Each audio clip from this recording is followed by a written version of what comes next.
Howdy, this time on the Auto Edit Jeep buildup, this thing gets the shaft. Two of them actually. That's right, Tom Woods Driveshaft upgrades coming up.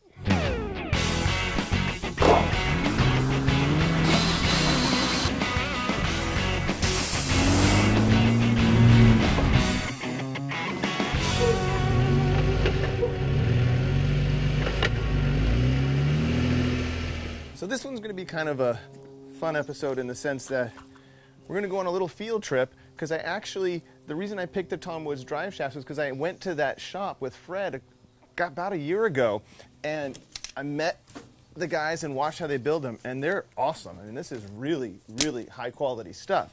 So I know I'm getting the best product possible for this thing, and that's kind of exciting. So I'm gonna take you on a little field trip up there to Tom Woods shop in Ogden, Utah, and I'll run you through a couple of the special tools that you'll need. And it's not really special tools, there's just a couple sockets and stuff that you'll need size-wise. So let's get under there and get the old drive shafts out and get this party started.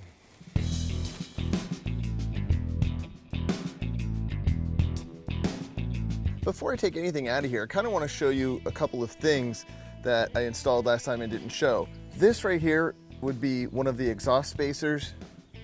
This right here is one of the other exhaust spacers. And what that did is give your stock drive shaft, when you put a lift kit on, you now articulate this drive shaft much farther. And so that gives this room right here so you don't destroy this boot on your stock drive shaft. I'm going to leave those in for now, but here is the real reason for upgrading your drive shafts after any lift. These stock CV or constant velocity joints are just not up to the task of handling bigger tires and more suspension travel.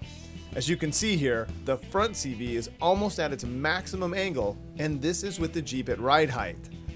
These handsome Tom Woods drive shafts I ordered have mega strong 1350U joints and a double cardan joint to the transfer case to allow for extreme angles with no binding.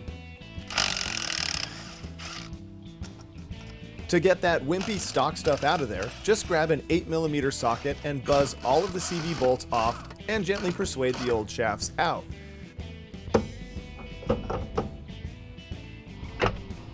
The Tom Woods kit comes with all new billet mounting flanges, so the stock ones have to come off as well.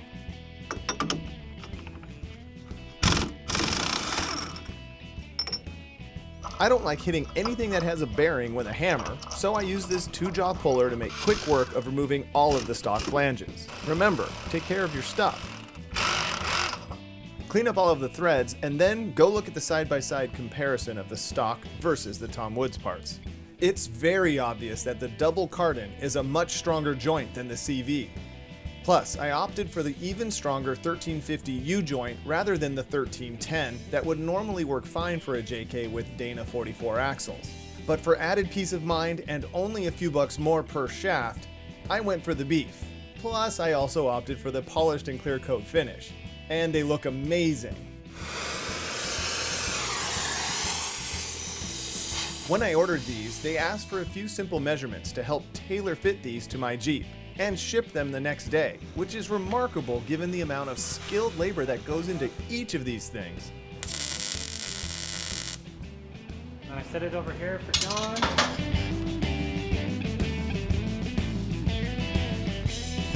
All right, so now let's put in our new flanges. And this is really simple. As you can see, this whole procedure is kind of easy. Just need a few specific things, like this socket I didn't own. I didn't have a torque wrench that went to 150 because we're going to need to do that to tighten these nuts on here. That should get interesting, but let's get going. So what they recommend over there is to put a thin layer of silicone inside here. So I will put just a little bit inside there. And then you kind of put that inside the threads here, the splines I should say, and you just kind of work that around inside the splines. And what that will do is help keep any grease or gear oil from weeping through the threads or past the threads on the splines here and out past the nut. So just put a thin layer of that in there, so that will just help seal those splines. Wipe off the mess here. Don't want to transfer too much of that everywhere. And now this just slides up into place up here. Boom, just like that. And now we'll put this nut on, and that's this thing here. And Tom Woods recommends a healthy dose of red Loctite on all attachment points on your drive lines. And so I'm gonna do that. Then you just put that on. Now I just have the thing in gear and in four-wheel drive. Now I'll use my impact to tighten this down. My impact usually tightens at the air pressure I have it at now, about 100, 110. So we'll get started there.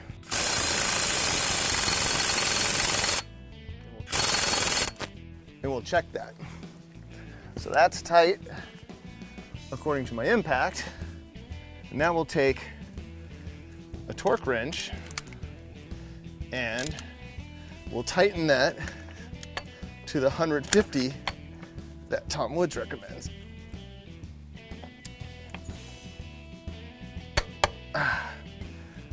Okay. Simple as that. Now it's just a matter of repeating that process for the other flanges and the yoke on the front of the output of the transfer case. Okay. Then it's simply a matter of hoisting this goodness into place, remembering to use the included Loctite on all fasteners, and then get everything torqued to spec. Now we got this rear one in place. I have the thing back in gear to lock it up. And anything with a flange like this, it gets tightened to 50 foot-pounds, and then anything with a U-joint strap gets tightened to 20 foot-pounds. So since we got this in position,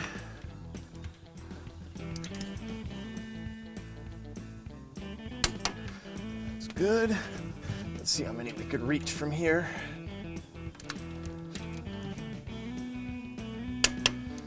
2.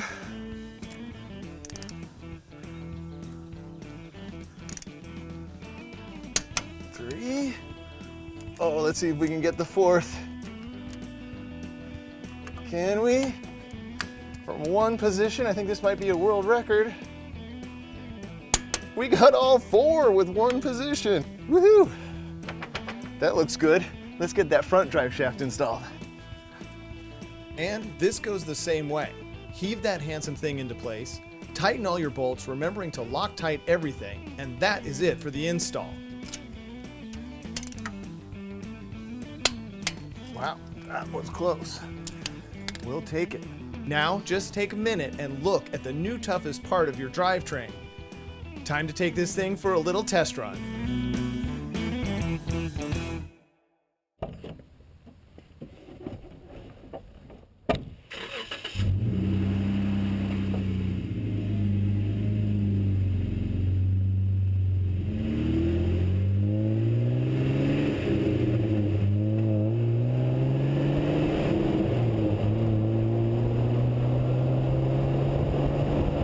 So why do this upgrade?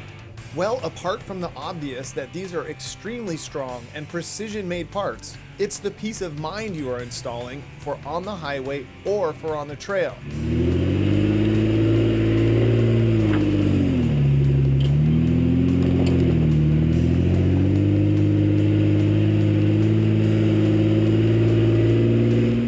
And speaking of on the trail, the day after this install, I headed out for my first Easter Jeep Safari in Moab, Utah. I drove the Jeep over 2,000 miles in that week at highway speeds of 80 plus miles per hour and wheeled the crud out of this Jeep without even a single glitch.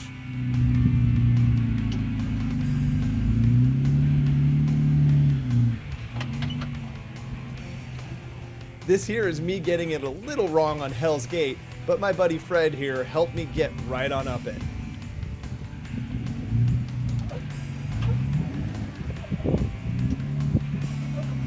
It's always a pretty part. Plus, I noticed less driveline vibration with the Tom Woods drive shafts than before with the stock units.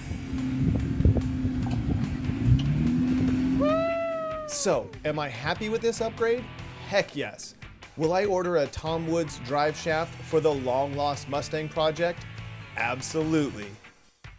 Oh, this is not a tug of war. So there you have it. The Tom Woods drive shafts are in on the Auto Edit Jeep. It was not that hard to install, and it's just peace of mind and bullet reliability on this thing. So until next time, enjoy your drive. Maybe we'll see you out on the trail. Come on, Pinto.